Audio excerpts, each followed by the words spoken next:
effroi, pleurs, affliction, agonie, hurlement, impuissance, colère et révolte. Et ce mot qui comme une litanie habite mon esprit, cette locution qui se loge dans mes peines. Congo, Congo, pourquoi me hantes-tu? Congo, pourquoi m'habites-tu? Congo, Congo, Congo. C'est l'aphasie qui crie ton nom. C'est ma douleur qui ce soir écrit. Je veux hurler mais mon cri est silence. Quel mot en effet pour dire l'indicible? Et comment hurler sans paraître impudique alors que là-bas, des vies sont brisées, meurtries, dépouillées, arrachées, ôtées.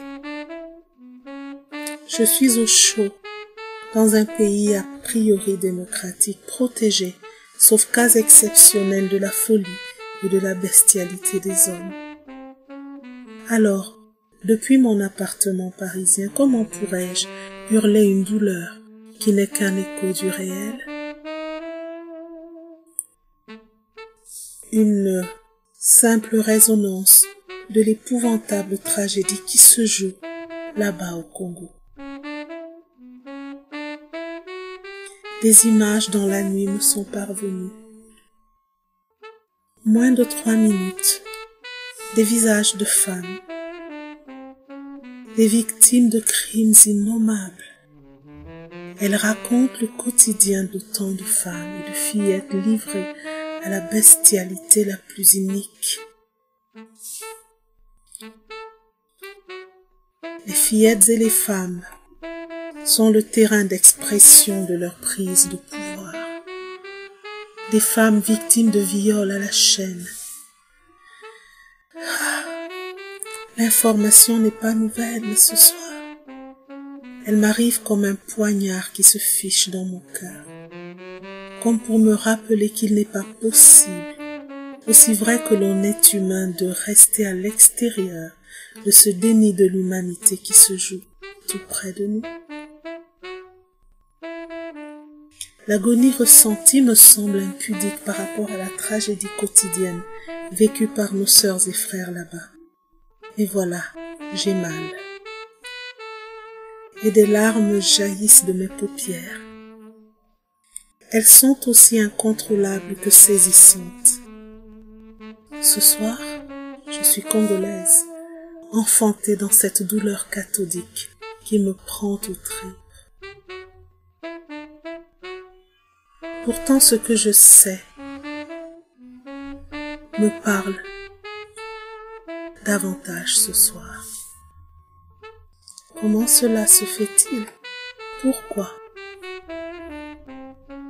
Pourquoi ces choses que je sais m'étreignent avec une telle force?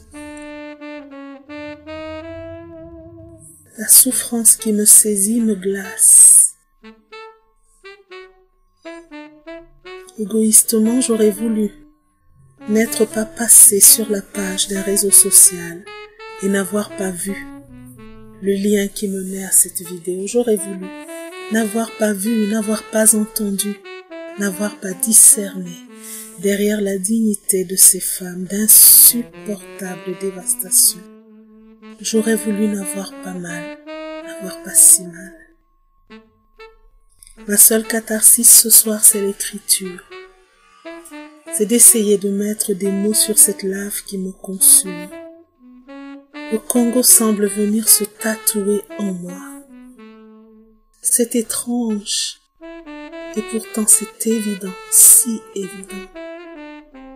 C'est un rendez-vous inattendu avec la responsabilité.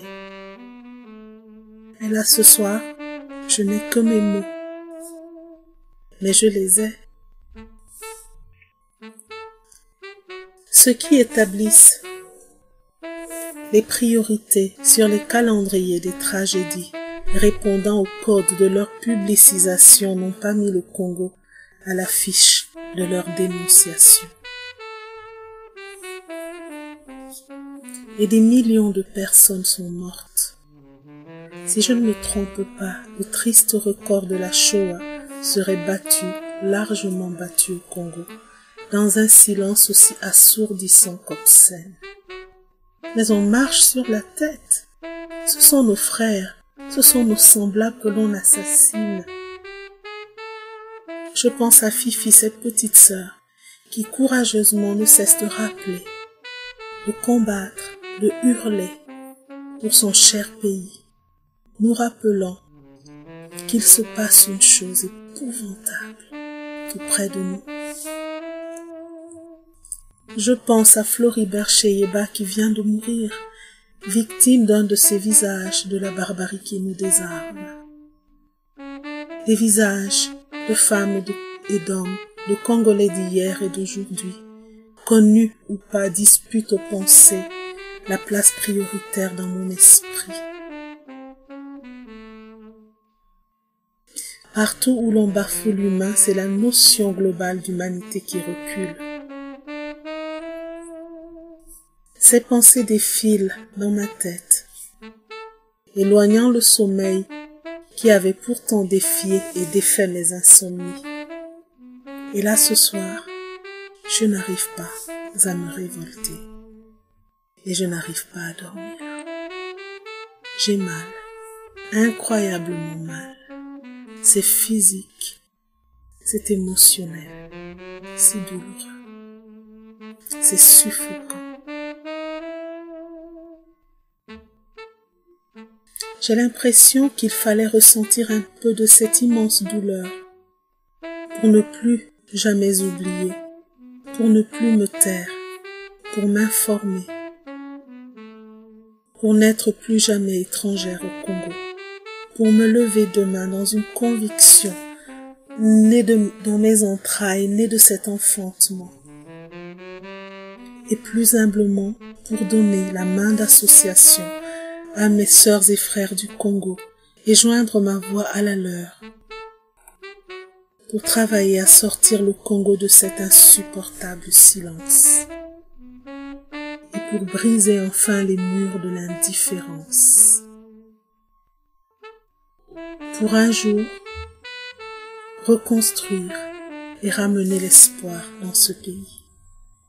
Mais là, ce soir, ces femmes sont moi et je suis elles. Je suis mère, je suis fille.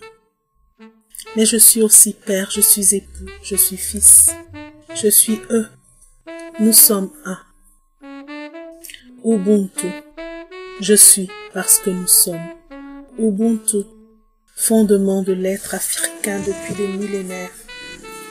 Fondation oubliée qui livre notre continent à la dérive et aux intérêts égocentrés de dirigeants aussi avides que stupides, aussi insatiables qu'ignares quant à l'histoire qu'ils portent et au sens des choses. Et les mots de Patrice Emery Lumumba résonnent avec force dans mon esprit, comme pour me ramener du côté de l'espérance, comme pour m'extraire de la douloureuse prostration née de ma rencontre avec des mots et des visages de femmes meurtries mais si dignes, infiniment dignes. Les héros de l'existence n'ont pas toujours leur nom dans les livres d'histoire. Ces femmes sont des héroïnes. Patrice Lumumba, dans sa dernière lettre à sa bien-aimée, sa compagne chérie, comme il l'appelait, écrivait ceci. À mes enfants que je laisse, et que peut-être je ne reverrai plus, je veux qu'on dise que l'avenir du Congo est beau, et qu'il attend d'eux, comme il attend de chaque Congolais d'accomplir la tâche sacrée de la reconstruction de notre indépendance et de notre souveraineté. Car sans dignité, il n'y a pas de liberté. Sans justice, il n'y a pas de dignité. Et sans indépendance, il n'y a pas d'homme libre. Quelle force dans ces mots qu'à dessein je me repasse, à mes enfants que je laisse, et que peut-être je ne reverrai plus. Je veux qu'on dise que l'avenir du Congo est beau. à mes enfants que je laisse et que peut-être je ne reverrai plus. Je veux que l'on dise que l'avenir du Congo est beau. Oui, à mes enfants que je laisse et que peut-être je ne reverrai plus. Je veux qu'on dise que l'avenir du Congo est beau.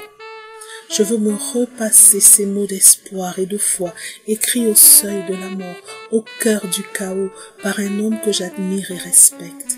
Cet homme a su dépasser ses contingences pour laisser l'espoir comme testament à ses enfants, aux Congolais d'aujourd'hui et à nous, pour qui par l'exemple, il est un peu un père.